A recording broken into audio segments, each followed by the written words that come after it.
Here's another hidden fiqh. Where would you classify this fiqh? Would you classify it in fiqh al-ibadat? Not necessarily. Would you classify it in fiqh al-hadith? Possibly. But then where's the benefit? The benefit is in the practice. The benefit is in the understanding and the practice that comes from it.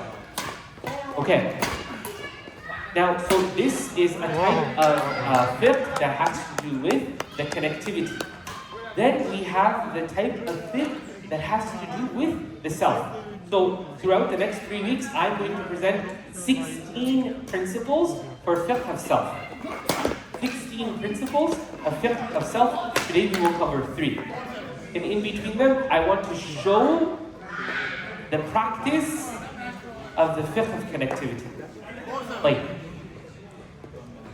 the first principle of the fiqh of self within worship, the fiqh of self within worship,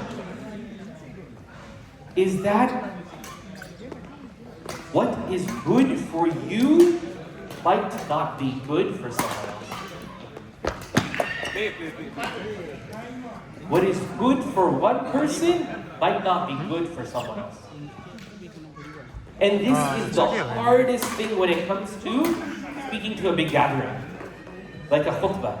If we're giving advice over there, when someone says something like, even if you just do the least amount, you'll be okay.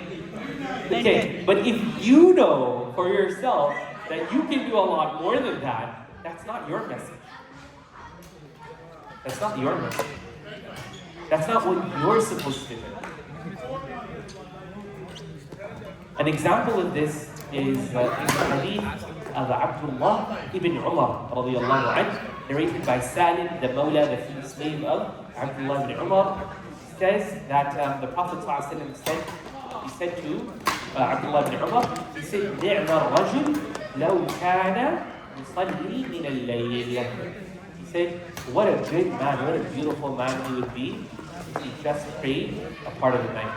And in other narrations, it tells us that this was said, the Prophet ﷺ said this when Abdullah ibn Umar was telling him about a dream he had that was pretty scary. It's a pretty severe dream that Abdullah ibn Umar had. And in it, he saw something, and the response of the Prophet ﷺ was to say, what a great man if he only prayed a part of the night. So this was specific to Abdullah ibn Umar radiallahu anhu. And after that, it's narrated that Abdullah ibn Umar would sleep a very small portion of the night after that, for the rest of his life. For the rest of his life. So that's a very specific message there. And it really, really needs to be clarified that not one message can be given for all. Your specific circumstance is very unique, and you have to dig deep to see what your goals are going to be this Ramadan and how you're going to prep for it. Everyone's are so unique. Don't be like, oh my God, mashallah, this person can read so much Quran. I can't read so much Quran, so I'm going to just kind of step back. I'm just going to kind of step back and not do much. Or like if the khatib says, Wallahi, if you don't do this in Ramadan, it's better if you didn't fast. Or he says something like that, and you say, oh my God, I don't know if I'll be able to do that. So is it even worth me fasting?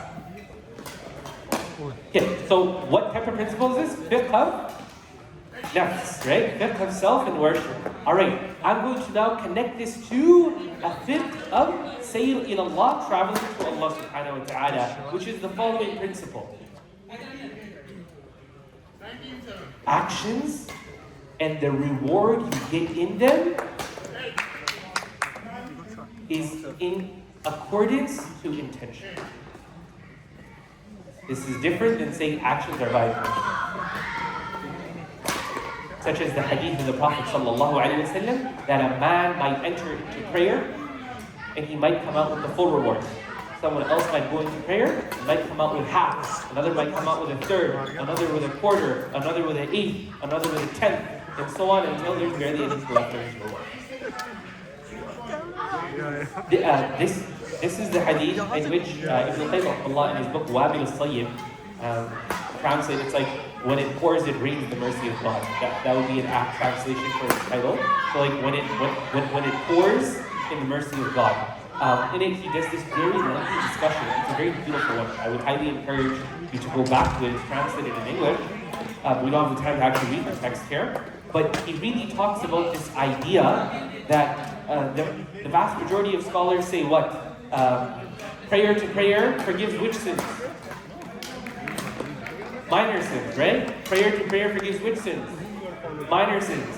Hajj forgives which sins? Minor sins, right? The fasting of Arafah forgives which sins?